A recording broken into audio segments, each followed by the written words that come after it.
All right, YouTube Repo Man 64.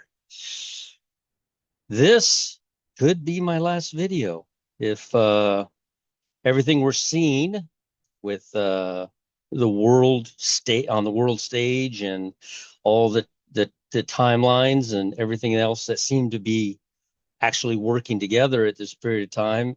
I think the rapture could happen here any moment, any second. I don't see any reason uh, for it to go on, but yet it does. We've thought this before, but the difference between then and now is that the 1,260 days from Passover will land on uh, October the 13th at the latest. I've showed that to you, and I'll show it to you again here in a moment. Very quickly, I want to make a video and talk about what I'm seeing as to what's coming up here. Uh, what future? I think the our future is just here one second. The next second we're standing in heaven. So let me get into the pictures here real quick. Whoops. There we go. I grabbed the wrong thing, so hopefully that thing goes. Okay, it did. All right. This is Layla. This is grandchild number 8. She was born at 9:13 in the morning yesterday, October the 6th, and she weighed 7 pounds, 15 ounces. And I told my daughter, now you know what it feels like to have a kidney stone. And she about hit me. She didn't find that funny. I'm always cracking jokes, though. I told my grandchild number 7 that he's no longer the baby, and and that's the look on his face. He's doing this new thing where he's standing there in parade rest. I don't I'm not sure why, but he's always putting his hands behind his back like that. So I don't know why he's doing that. He's just cute as a button though. So I didn't think that my daughter was going to have this baby. I thought the rapture was going to occur and we'd all appear in heaven. I had that dream once we were in heaven and the bassinets were all kind of made out of clouds and the babies, nobody was crying. They were all like cooing and happy and growing healthy in heaven. So, that's kind of what I thought would happen. Yet here we are. So on March 30th in 2029, not only does my timeline say that's the day Jesus went to the cross, but it is also the day that the Jews are looking at for Passover in 2029, and the Catholics as well, because it lands on a Friday. And the Catholics believe that Jesus was in the grave for a day and a half, which we know it's 3.5 days. So they're missing Wednesday and Thursday. So they are of the mindset that Jesus does not complete what he said he was going to do. It's much like his from his conception to his birth would have been to the very day 40 weeks, 280 days. He would have not been born early like we see with us, nowadays. Like Layla was born 2 weeks early. She wasn't supposed to be born until let me see, the 6th. I actually think it was somewhere on October the 17th is when she was supposed to be born, but she came early. And so yeah, it'll be interesting when the rapture occurs that there'll be a lot of newborn babies in heaven. There'll be a lot of babies that are in the womb for a day in heaven in that bassinet made out of a cloud, growing and developing.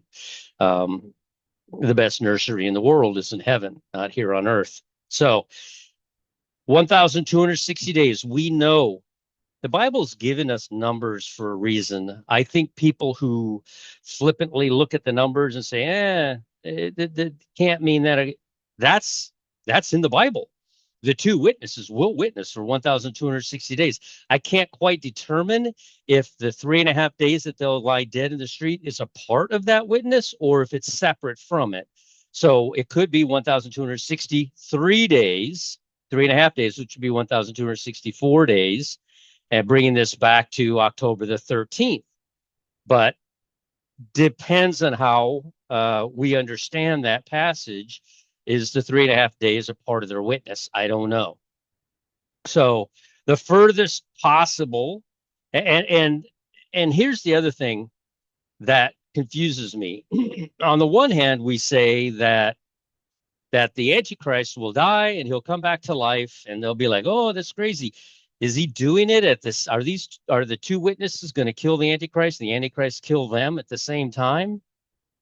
It doesn't make sense, right? That's not how I read in the Bible. I think the Antichrist is Judas Iscariot. He suffered a mortal head wound. He hung himself. And just like Moses is coming back from the dead, I think that Judas Iscariot is coming back as well. I don't think it's Trump. I think he's playing right along as a false prophet. I don't think he is the Antichrist. It doesn't make sense. The Antichrist should be of a certain age. And I think Judas Iscariot fits that bill perfectly. And so his mortal head wound, and they're going to wonder after him, wow, this guy hung himself. And here he is, 2,000 years later, and he's got all these powers. He is the Messiah. He's the Messiah. And the Jews, of course, have not read the New Testament, don't believe in the New Testament, and have no idea that Judas Iscariot is the guy that betrayed Jesus for 30 pieces of silver. So that in and of itself will be very interesting to see how that plays out. I think the part, and I was talking to Kevin Spinebreak a little bit about this, I think the part that brings the Jews to jealousy is not a date. I think it's because the rest of the world's dead is going to rise. And the only ones that are dead that will not rise, aside from those that have accepted Christ, the Jews, I don't believe any of them are going to rise until the end of the 7 years when they go into the millennium. I think they're going to see an entire planet of people rise except for their own people. And I think that's what's going to drive them to jealousy. That's just my thought process on that subject. I guess we will see here very soon. Mathematically, this rapture should occur by October the 13th. Yes, I don't even know what this is. Oh, yes, biblical interpretations of Revelation 11 generally suggest the two witnesses die around the time the Antichrist enters the temple, making the midpoint of the tribulation, their deaths and subsequent 3.5 day resurrection. Now, I had them dying at the same time as Lazarus, but that time has passed. So if they die at the same time as Jesus and rise at the same time as Jesus, that also fits, which is what brings us to October the 13th. October the 17th, if we're including these 3.5 days. Time will tell, though, right? Resurrection will be globally witnessed, dramatic event occurring after their 1,260-day ministry. Here it says that it's after they die after the 1,260-day ministry. Do we know for certain that those 3.5 days aren't a part of the 3.5 day ministry? I don't know. I think it's after. Personally, that's how we've always understood it, that it would be after. So it would make sense that they die the same day Jesus died and rise 3.5 days later, since we know that Jesus was in the grave for 3.5 days or 84 hours, just like the two witnesses. They will also rise 3.5 days later, and they will mirror the time Jesus died on the cross on March 30th and rose on April the 3rd at 3 o'clock in the morning. Now, I posed this math to everyone in the last video, and I got some good responses. A lot of the work came from God's Land Down Under, Brett. I was talking to him about it. He took the ball and ran with it, actually.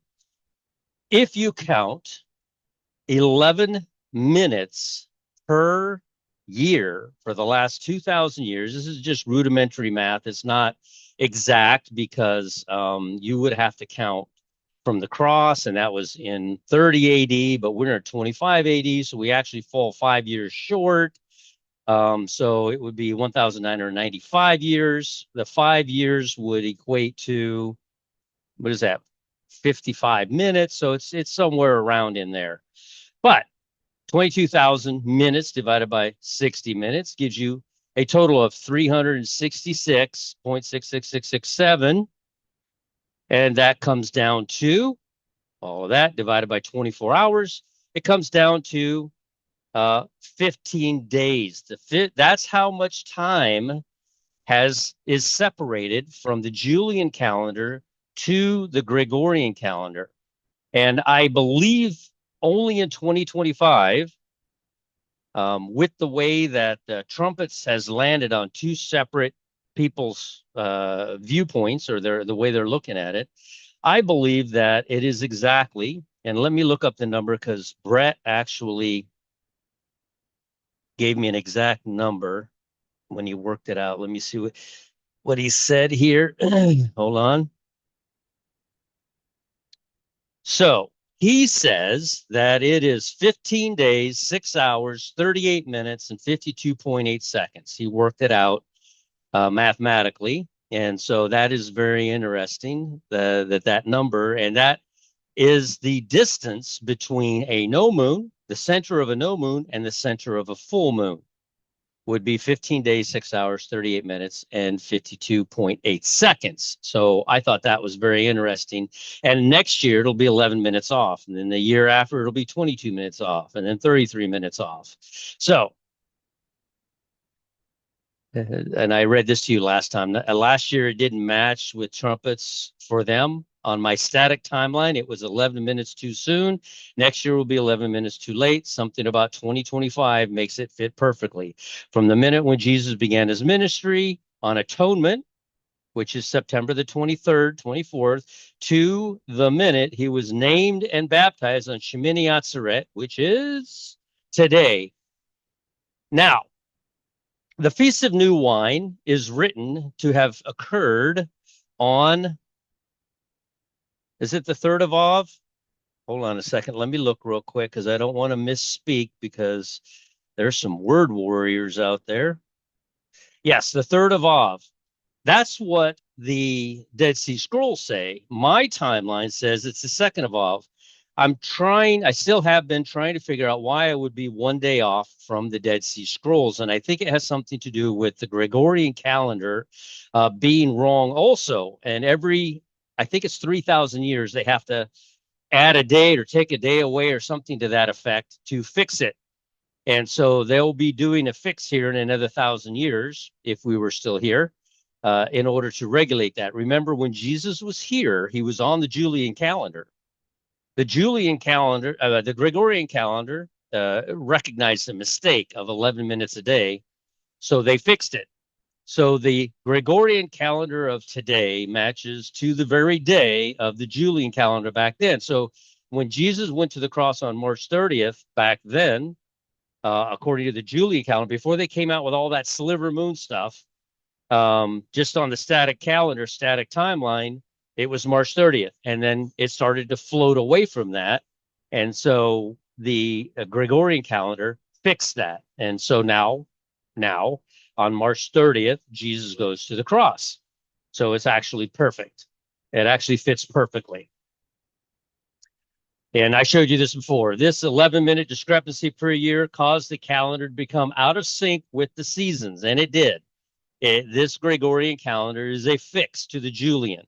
When people say Jesus was on the Julian calendar, we're supposed to follow the Julian calendar. I kind of understand what you're saying because yes, by now it was 10 to 12 days off in 1582. By now in the year 2025, it's about 15 days off. And so ironically, that actually matches what they were viewing as trumpets on the Gregorian and going 15 days as being trumpets on the Julian. And I thought that was really interesting. It almost appears that God is using all of the timelines together. He's He's putting them all together so everybody has a dog in the fight. So everybody can say, my calendar's right. No, my calendar's right. It almost looks like everybody has a reason to watch right now. Those who refuse to watch or don't think anything's about to happen, or they're in there, picking out one point that you've done or said and saying, I don't know why you think you're the professional on this or whatever.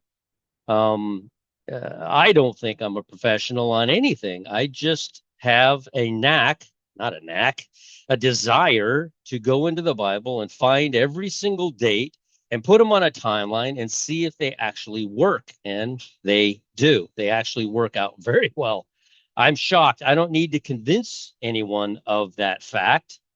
It doesn't matter because apparently, according to everyone's calendar, everyone is looking at this time. I don't think there's anybody not watching this period of time right now.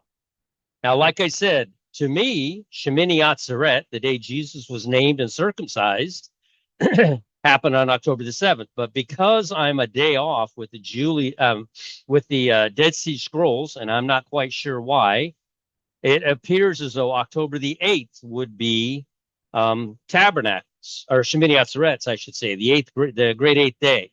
Ironically, also, that is Oct, meaning eight, and eight, October the 8th. So I found that interesting. And I guess, again, time will tell. Time will tell. Day 5 of creation was Tishri 1. It was September the 15th. And that's 21 days from here. 21 days after trumpets, the day Noah removes the covering from the ark would be October the 7th. And so maybe it goes until October the 8th at some point. Maybe God's going over by one day so nobody can show up in heaven with pride saying, I figured it out, nobody else did. What I do know and believe is that before October the 13th, mathematically, the rapture should occur. Just looking at it from a mathematics standpoint. And, like I said, I mean, you have so many different channels looking at this in so many different ways. And I love all those channels who are doing all of everything that they can to figure this out. And I say, don't give up. Keep going. Keep trying because the day is upon us. The rapture is here. It is around the corner. And I can't stress enough to keep watching. And if you're not saved, um, the only thing, and this is again, Brett, I get some of my best stuff from my friends and phrases that they've said. And Brett said probably the best phrase I've ever heard, and that is the only thing you can give Jesus in return for what he did for you is an empty cup. He hands you a cup of salvation, take that cup and drink from it. And that's it. That's all. You don't need to do anything else. If you start adding works after that, you're still saved. You are still going to heaven. If you tell somebody, hey, you have to get baptized and do all this different stuff, and drink from this cup, and they say, well, now I got baptized, I did this, I did that, now I'm saved. They are not saved. You have done a disservice. They are not saved. Those who took the cup and think, well, now I have to go do this and I have to do that, that does not unsave them. They took the cup, they drank it, and it's over. It's done. There's nothing they can do. Even misunderstanding timelines and all this other stuff, there's nothing they can do to undo that. When we're discussing predestination, it is so simple and yet so complex for many. God is out of time and space. He existed before he ever created the sun, moon, stars, and heaven. The angels could not exist outside of heaven. The angels were created right here. It says it right there in Genesis. They were created right here on the first day of creation. On the first day of creation, God created the heavens and all of the ingredients needed all the gold, all the oil, all the dirt, all the on the table of elements, all the elements that were needed, everything that was needed, but it was chaos. But heaven was there, and that's where Satan was created on September the 11th. Jesus is not was not born on September the 11th, the same day he created Satan. Him and Satan do not share a birthday. I find that insulting at the very least. Jesus was born over here on Tabernacles. He came to Tabernacle with us on September the 30th. Seem to have a dog out there barking, except I don't have a dog. Hopefully the cats protect me. If that dog decides to come over here and bite me, the cats will come get him. How well do you think I'm going to do with that one? What in the world? Okay. If I get attacked, maybe I get to go home early. Sounds like a big dog too. All right. Anyway, so Jesus was born here. He in Tabernacles. He does not share a birthday with Satan. When God began creation, he created everything. There was nothing that was created that was not created by Jesus. It all began on this day. I hope I made that clear. No, creation began millions of years ago, and then no, that's not what Genesis says. It began on a day, on September the 11th, Elul 28. It began on that day. When you get down to day 4, he created the sun, moon, and stars. Hence, he created time.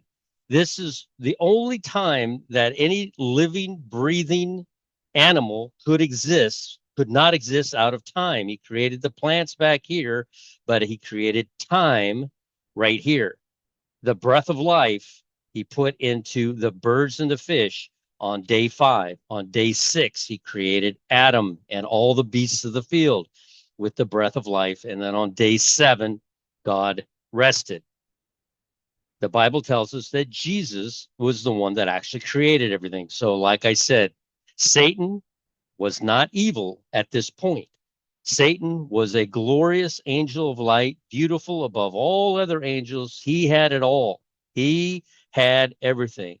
When God created man in his own image over here on day 6, Satan became enraged, jealous. I have beauty, but they have your DNA. They are created to be like you. That's not fair. He lost his mind. And that's where he began his fall. It took him his planning on what to say to Eve. It took him 7 years, and he finally knew what to say to Eve, and Eve sinned. And then Adam sinned, and that's the day that happened on Heshvan 17. Adam sins. Okay.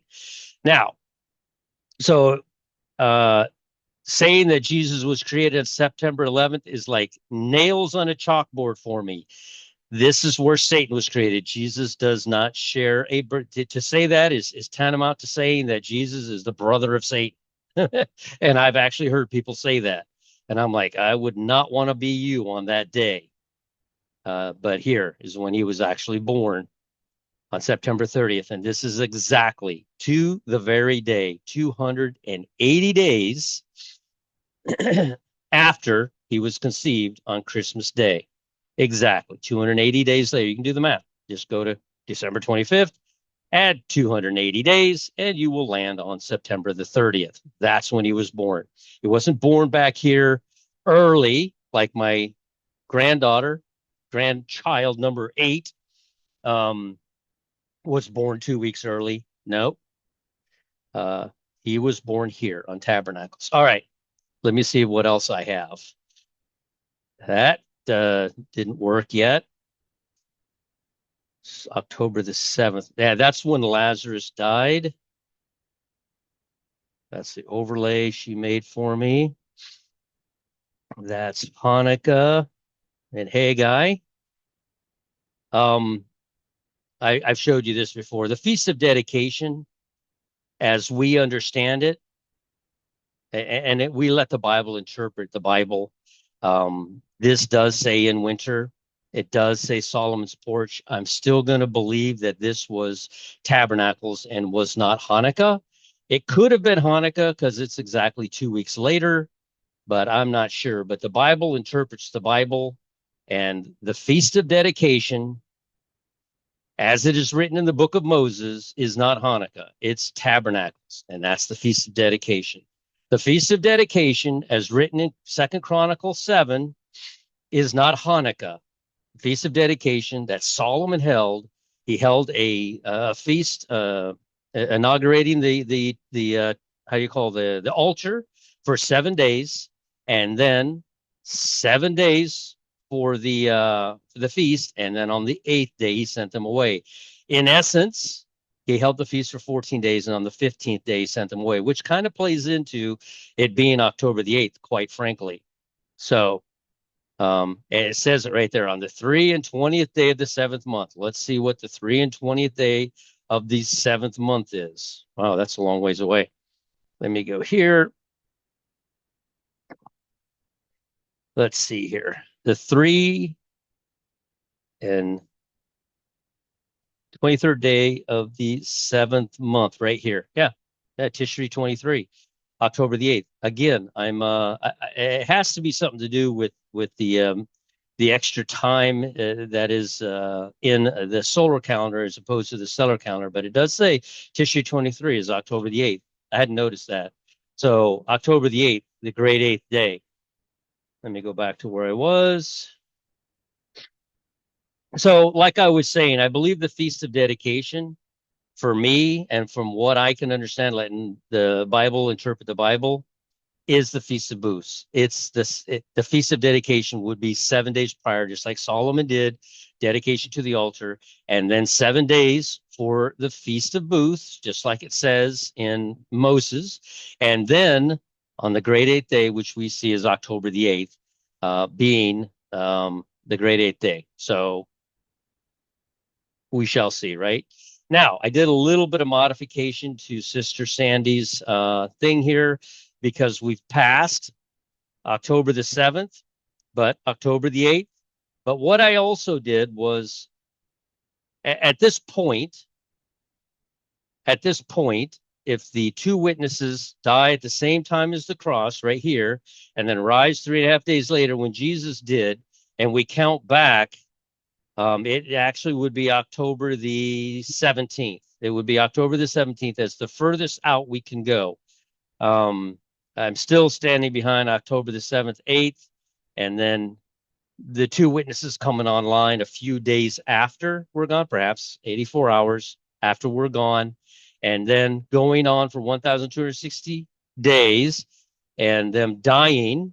And it would make more sense, honestly, that they die on March 30th at 3 o'clock in the afternoon and lie dead in the street for 3.5 days. And it come over here to April the 3rd. I'm going to have to fix that too. I'm going to have to take a look at that and fix that as well so I can get exact numbers. But I probably would put right here, October the 17th, and then I would go forward 1,260 days, which will land here on the cross, and then show them rising here on April the 3rd at 3 a.m.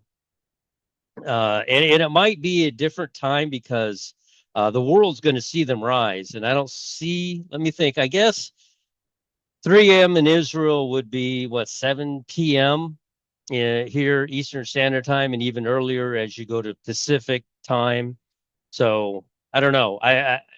That's why I'm not 100% sure what time the two witnesses will die. So outside dates, tomorrow's a very high watch day, October the 8th. Excuse me, October the 13th is a very high watch day because it goes on to the triumphant entry, and then they die, and then they rise on the same day Jesus dies on the cross. But I'm kind of leaning now more towards October the 17th, and I'll put that on here. October the 17th, go forward 1,260 days to March 30th. They die the same day Jesus does, and then they rise. The only problem I have with that concept is this is the day the Antichrist is going to go in and proclaim himself to be God. I suppose that would make sense, though, that the two witnesses are now out of his hair. They've been calling down fire and drought and everything else for the last 1,260 days. and he succeeds in killing them. And then he goes into the temple, proclaims himself to be God, and the Jews have to flee on that day. And then 3.5 days later, they would rise and ascend to heaven. And the Jews have to flee, and the Bible records it. I have all the different ones: 1,260 days, 1,290 days, and 1335. I even put the Cassays in here, should they need to be, but we're looking at atonement, the door of the ark opening, and Hanukkah on December the 8th. Hanukkah is always on December the 8th. The ark door open and Noah told to get into the ark is October the 24th. Sorry. I had to wake up at 7 this morning to go to work. October the 24th. And then September the 24th is atonement. And September the 10th at sunset is the first day of creation, the day God created, or Jesus created, Satan, an angel of light. And that's what the light is it's talking about. Because oh, the one thing that we have to respect is that Satan did not start out bad. He became jealous and vain, and he ended up bad. And that is because we were created on the sixth day by Jesus. Okay, so I hope that makes some sense. I'll clean this up and build this into here and show this. That does actually make sense that the two witnesses die here on March 30th, because now the Antichrist can go in and proclaim himself to be God. I think the Antichrist is going to rise back here. At the same time, those who are in Christ rise and go up. Others will rise as well. How many, I don't know. But Moses, I know for a fact, the Bible tells me that he's going to rise. And I believe also Judas Iscariot is going to rise. And he is the one with the mortal head wound. Everybody associates the head wound with being down here. He dies and then he rises. What is he, dying and rising at the same time as the two witnesses? I'm not seeing that. I think that he's been dead for 2,000 years, and this is where that passage is speaking to. The date of the rapture is the date I think Judas Iscariot rises, and he has a run for this until Satan indwells him, goes into him, and then Satan goes in to proclaim himself to be God on Passover of 2029. Satan claims to be God, little g, because he'll never be a big G. All right. I think that's all I have for you guys. Somebody sent me a email and said, how do you know that it's 1406? It's actually 1405. Remember, our calendars are showing an extra year. This is not the year 2025, it's the year 2024. But mathematically, a Jubilee cycle is 49 years. And from creation, which started in 4004, switched over to a new year on September the 15th, trumpets, and became 4003. And if you'll count forward 53 Jubilee cycles, you'll land right here on 1406. That's how I know it's 1406. And there's this new thing running around that says, well, if you read it closely, they did cross over on that date, but God said when you take over the land and it'll be another 5 or 6 or 7 years. And I agree with you. What you're seeing is the dual Jubilee runnings in tandem, side by side. That one began here in 1996 BC on October the 31st. When Adam sinned, a new Jubilee began right there. It's right up here. And it runs for 123 Jubilee cycles, and it ends down here in the year 2032. 2032 is the end of the Jubilee cycle. You can do 123 by times 49, and you will come up with an exact Jubilee cycle right there. Okay, that's what you're seeing. I've said this for the last 6 years, 5 years, that I'm seeing two Jubilees running side by side, and it all revolves around Adam being in the garden for 7 years and sinning, and a whole new Jubilee cycle began. So what you're seeing, if I do that from here, and I haven't put it on here, but if I do that from here, 53 Jubilee cycles of 49, I will not land on 1406 BC. I will land at 3999 BC. I'm sorry, 13 Is it 1399? Yes, 1399 BC, because it'll go forward 7 years, just like this went forward 7 years. It will land so in other words, the 123 Jubilee cycles from creation goes down to 2025. The 123 Jubilee cycles from the fall of man, from Adam, goes down to 2032.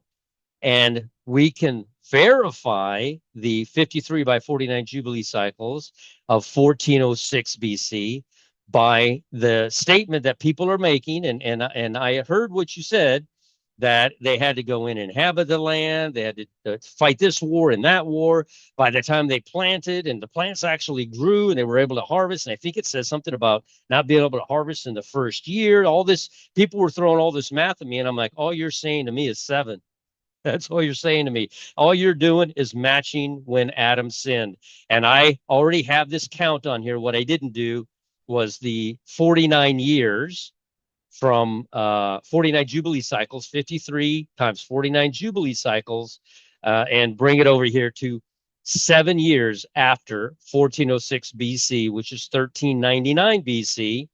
And that would actually, how do you say, confirm once again, that there are two jubilees running in tandem. Like I said before, I don't believe a rapture can occur in any other year than a jubilee year. People are asking me, how do you know that? Well, if not, then we have to wait another 49 years, because that's that's the law of return. That's when God takes back what is his. So there's going to be a rapture here in 2025.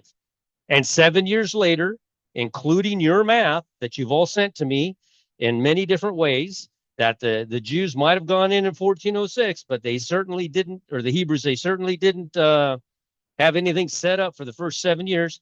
Good. That's fine. That also matches. That brings us to the end of the tribulation, and that's 2032. So that also matches.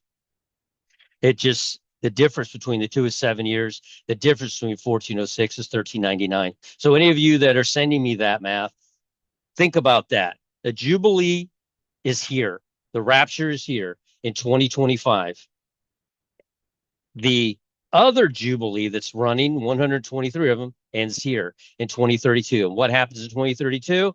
All the dead of the Hebrews will rise. That's when they'll rise. That's the jealousy that they're going to have. They're going to see the whole planet rise, except for the Jews. They're not going to rise. They're going to be surrounded by this massive army, and their numbers are not going to increase during the tribute. They'll be protected. Our numbers will be dwindling, not ours. I'll be in heaven, but those who are left behind, those numbers will dwindle very quickly because of all of the terrible stuff that's going on.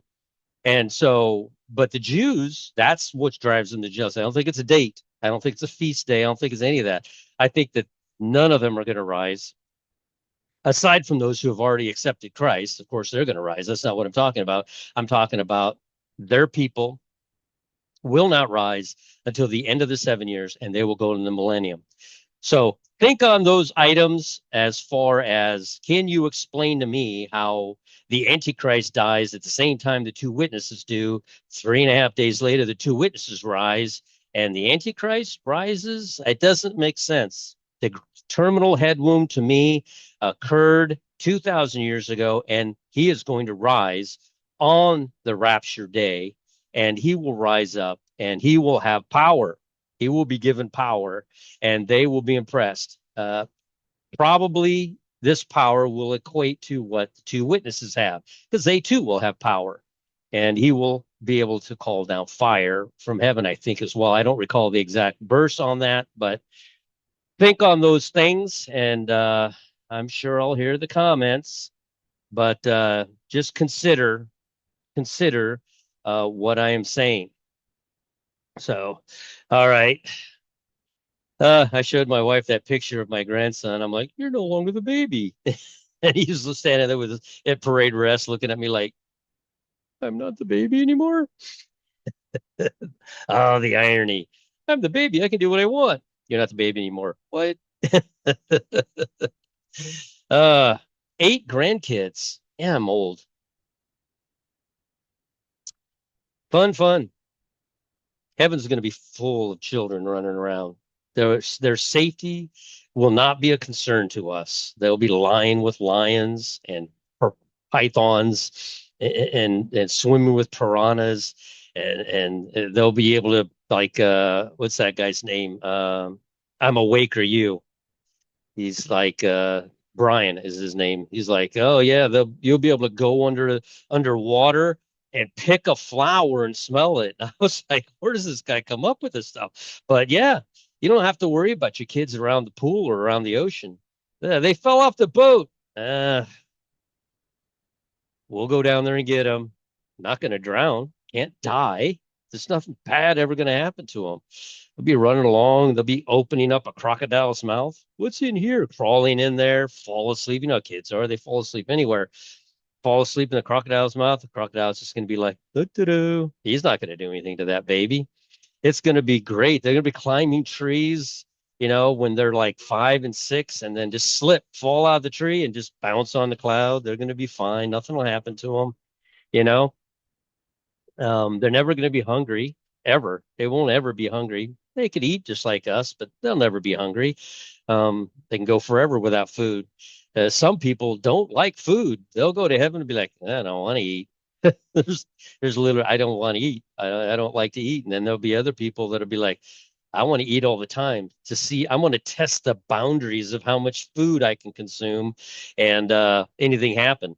Nothing will happen. Your body will just burn it off immediately because your body's designed like a Ferrari. It's perfect in every way, better than a Ferrari, of course. But I mean, your body will just assimilate the food. Don't have to go to the bathroom. I don't know if there's a bathroom in heaven or not. Yeah, just so you can have that experience, perhaps. I really don't know. But I know that heaven is more tangible and more real than what you're seeing here now. It is so spectacular that Brian over at I'm Awake or You, as well as he describes things and kind of takes you there in your mind's eye, uh, it pales by comparison to what we're actually going to see when we get there. It is going to be amazing. And I'm hearing other channels, and it's a shame. It is an absolute shame where they say, I've been studying, me and my crew are on the inside track. We know this stuff. Nobody else does. God gave it to me, and there's 8 billion people on this planet. God didn't give you anything. God didn't give me these timelines no more than he gave everybody the ability to look at these things and say, take it or leave it. Doesn't matter. It's not a salvational issue. These people typically are equating their salvation with their ability to study and know more than anybody else. And they're equating that to a level of salvation, which is a shame.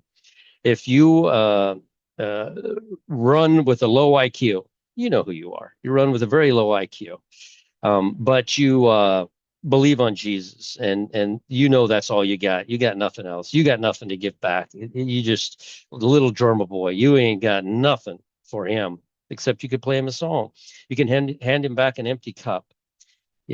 That grandmother that was suffering, I saw it on Facebook. It was the most amazing thing. She suffered from Alzheimer, didn't know her own kids, didn't know anything. But they said, do you know who Jesus is? She woke up. She's like, yes, he's my Lord and Savior. I love him. I'm waiting for him to come back. Out of everything on the planet that she forgot, her own kids, she forgot who they were, where she lives. She can't drive anymore. She can't do anything. Her brain does not function anymore properly. She has forgotten everything except when they mention Jesus. And she knows exactly who he is, exactly what he did when he came here. It was absolutely tear-jerking, amazing, absolutely amazing. So don't let anyone, and I've heard them, and it drives me nuts. Don't let anyone who thinks they're so smart, so much smarter than you. I know these numbers and these calendars. It doesn't mean a thing. All I'm doing is bringing you a high watch date, something to look forward to. I am not asking you to understand any of this. I am only presenting to you what the numbers show in the Bible. And that's my piece of the puzzle. That's what I search for. The 1,260 days, the 1,290 days, the 1335. I know what they mean. I know when Jesus was born. I know when he started creation. It's not a prideful issue. It doesn't matter if you know those things. It has nothing to do with it. He's offered you a cup of salvation. If you'll just take that cup, drink from it, and hand him back an empty cup, you have won. And when you get to heaven, uh, I, I'm surmising. I don't know, but I'm surmising. You get to heaven, that grandmother that can't remember anything with Alzheimer's, she'll be the smartest person in heaven. She'll maintain an IQ higher than the rest of us. Those down here who admittedly will say, I am not that smart. I don't understand this stuff. And they'll tell me, they send me comments all the time. I don't understand this stuff. I don't want you to. It doesn't matter. It doesn't save you. All I'm doing is saying, hey, let's look at October the 8th. All I'm doing is saying, hey, let's look at October the 13th. That's all I'm doing. It doesn't mean anything if the day passes. That's why I've never been concerned about a day passing, because one of you out there, high IQ, low IQ, no IQ, Alzheimer's. If one of you out there will just go to your knees and say, I don't know who you are, but this guy on here seems like he knows what he's talking about. Maybe he's an idiot. I don't know. But he seems like he knows what he's talking about with all these numbers that he's pulled out of the Bible. And if you really are coming back on October the 8th, would you remember me? Would you take me? I'm not that smart a guy. I'm not that smart a gal. I can't figure out what this person's figured out. It doesn't matter. That's salvation. Predestination is the biggest misunderstanding, that one of the biggest misunderstandings I've ever heard of somebody attempt to teach. And what you're attempting to do is get in the mind of God. To say the statement that some of you were born to go to heaven and some of you were born to go to hell, that verse that you're reading and misunderstanding is God knew beforehand. He knew when he was on that cross beforehand, big bug. He knew um, who would accept him. He's God. He's omnipotent. He is everywhere. He is throughout time, forwards and backwards. He's already been there. So when he says a statement like that, you better believe it's because he knew, big bug, he knew that you were not ever going to accept him. He gave you a life. He made some of you a really hard life. Some of you he gave a really good life. But everyone's about to have a really hard life here pretty soon during the tribulation. Some of you still will not kneel down and accept him and say, I don't, I don't, and man, I don't know how to, everybody puts this hard stuff. You got to do this. Just kneel down, open your heart and say, Jesus, I don't know anything about you. This goofy guy over here is talking about numbers. This one over here is talking about license plates. This one's over here is talking about wars. This one over here is talking about gematria. This one over here is doing number of calculations that I can't understand. I can't understand half of those number calculations. You know, this one here has a child that has a dream that gave a date. This one over here said this. God's coming to this person. It doesn't matter. None of that equated to salvation. You're all equating those types of things to salvation. I'm saved because God gave me this above other. No, he didn't. No, he didn't. I am not saved because of what I understand about the timeline and when things happen. This is just my desire. It always has been. My whole life was the desire to know when things happen and to know when all these things happen. They still haven't told me the rapture date. I don't know the rapture date, but I'll give you a high watch date. I'll give you a mathematical equation that looks like a high watch date. But to ever, for a moment in time, think for any period of time that it has anything to do with my salvation, he must be saved because God gave him all those dates. No, I've been saved for a very long time. No, no, that's not true. God showed me how to read the Bible forward, backward. I can relate this. I know who the Shudamite kid, the one that was raised. I know his name now. I don't care. Yeah, it's a beautiful thing to study the Bible. It's a beautiful thing to understand things. It's a beautiful thing to teach other things that you understand. Does not equate to salvation. Doesn't equate. Did you know that just one word in the Bible could save your immortal soul? One word. That's it. Just one word. You don't have to read the entire Bible through and through. I hear people all the time. I personally think you should be reading the Bible. Get your Bible app. Just kind of start reading. Who knows what'll happen? I've seen brand new Christians blow my mind. Young people, brand new Christians go, "Hey, did you notice this?" And I was like, I had read that 1,000 times. I didn't notice that. I must be unsaved. That's not salvation. Whoever's peddling that stuff, whoever's gargling that stuff out, is teaching salvation by works. They're teaching predestination. Why they'd even have a YouTube is beyond me. Because if it's predestined and some of you were born to go straight to hell and some of you were born to go to heaven, it doesn't matter what I do here. God was going to save you no matter what. No matter what you did, even if you denied Christ, you were going to be saved. And I'm sorry, but that's not what the Bible teaches. The Bible teaches that you must profess with your mouth, believe on your heart that Jesus is who he says he is, that Jesus came here to do a task for us, to take our place and pay a penalty for sin that he didn't do, that he didn't have to do, but he did it. And if you were the only person on planet Earth, about 108 billion people that have lived since he died on the cross, 108 billion people, if you were the only one that went to your knees and said, Jesus, I believe on you, the only one out of 108 billion people, Jesus would have still gone to that cross for you. And that's how important you are. I don't care how smart you are. I don't care how much you know. I don't care how much you think the Holy Spirit is guiding you through these things. When the Bible says the Holy Spirit will guide you to all truth, does that mean we're going to know everything 100% accurate? That the smartest person wins? That's ridiculous. I mean, come on. There's common sense. Common sense has got to come into play here. No, the answer is no to that. And I have to say this because I keep getting these comments, well, you date pass, you're not saved. What are you even talking about? What are you even talking about? The high watch days are just something to look at. A numerical equation that seems to work out. I showed you. It says it right there. It says it on the 23rd day of the seventh month. It says it right there. That is the feast of dedication. It says it right there. The feast of dedication began and it ended on the 23rd day of the seventh month. The great eighth day, Shemini Atzeres, which is October the 8th. We could be going any second now. So keep watching, keep hanging in there. Spinebreaker's looking at the moon going through the band of the fish, the rapture fish. I know one is kind of halfway in the world and halfway in heaven. This is a tribulation saint. But the moon is actually transversing over the band right now, or tonight it is, of of the rapture, the second rapture fish that's looking straight up to heaven. So at any rate,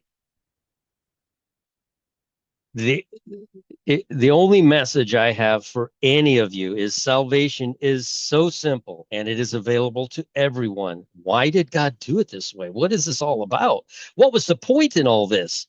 He wants people around him that want to be around him. He wants us who have free will. The Bible teaches that too. We have free will, and he knew who was going to accept him. Predestination. He knew who was going to do that. And we have free will. And that free will that we chose him without even seeing him. We haven't even seen him. I haven't seen anything miraculous. I had a few dreams, but I haven't seen anything miraculous like Jesus standing next to me or an angel standing next to me saying, "You're doing a good job. Keep going. You're saved." Nobody's told me any of that. I just know it. I just know it. I believe without seeing. But the tribulation saints, including all those who have died over the last 2,000 years, because the previous 4,000 years up to when Jesus went to Hades, nobody had seen him. They hadn't even heard of him. He showed up in Hades with a witness. That was the other guy on the cross. He showed up there in paradise, which is located in Hades. And the two of them, Jesus and the thief on the cross, who died with him, who went to paradise with him, led captivity captive. He told them who he was, and he had a witness saying who he was, and took care of all those people for those first 4,000 years. And those graves opened. There is, I read on Facebook, in China, they have a thing that they talk about where a bunch of graves were thrown open and people came out of the graves. They all came out of the graves. So this happened all over the world. Now, over the last 2,000 years, 100 million people, billion people, sorry, 100 billion people have died. There are 8 billion people alive today on Earth. That means, aside from the Jews who have died, I don't believe they're going to rise. I think that's what runs them into jealousy. You'll have over 100 billion people walking around. And there's going to be a multitude that are raptured who have believed throughout the last 2,000 years without seeing. They will be raptured. The others will rise and they will see. What will they see? They will see Jesus in the clouds, gathering us, the dead first, then those of us who are alive and remain. They'll see that. When they see that, it'll take them 2 seconds to drop to their knees and pray. That's how long it'll take. The next step after death is a tribulation saint appearing in seal 6. And that's it. That's the end of it until we get to the end of the 7 years. All right, YouTube, Repo Man 64. Let me get off here. Go to a quiet place by yourself. Nobody needs to know, and you don't need to tell anybody. And accept the Lord into your heart. You're out of time. There's no more time. But you're alive right now. The rapture hasn't happened. So there's still time for you. I suggest that you, in your own way, in your own words, no matter how you structure them, God is not going to care how you structure those words. Go and pray and say, please save me, a sinner. Say that. Say whatever comes to your heart to say. Because as soon as you say that prayer, the Holy Spirit will enter into you and you will begin to know things that you never knew before. Pretty amazing. I knew a guy, he actually was an employee of mine. Um, he he is on Facebook now and he made I was, of course, I've been a Christian for a long time and I've witnessed to him. And he's like, you're telling me God came here, uh, raped a woman. It was horrible what he said. It was absolutely horrible what he said. Got her pregnant against her will, was born from her, and then grew up. And then he actually needed to save her because she committed a sin of, and I was like, I don't even know how does your brain work? That's just horrible what you're saying. But now he's on Facebook posting pictures of salvation all over the place. This guy, man, did he hear me all those years ago? It's been about 10 years. Did he hear me 10 years ago? Did that cause him to begin to search? Be very interesting. I guess I'll find out when we get to heaven. I will find out when we get to heaven. Go tell somebody if you see me go. Go tell somebody. If you see me go, tell them. That's all they need to know. They might accept Christ right there in front of you. Most of them, 99%, will mock you and tell you, okay, okay. There might be that one that says, I do, I really want to. Something's been nagging at my heart. What do I need to do? They don't even know what to do. That's why I tell you, it's simple. Take the cup and drink from it. That's it. Say a prayer. The most rudimentary, unintelligent prayer you can think of, just in your own words. Whether your IQ is above, you know, 180 or it's double digits, it doesn't matter. Don't let anybody convince you that it has any bearing on your ability to become saved. You can't blame it on that. You cannot blame it on that. So, all right, we will chat with you all again later, or maybe we'll see you on the other side in heaven. I so look forward to that day. I've been looking forward to that day for 40 years. We'll see you on the other side.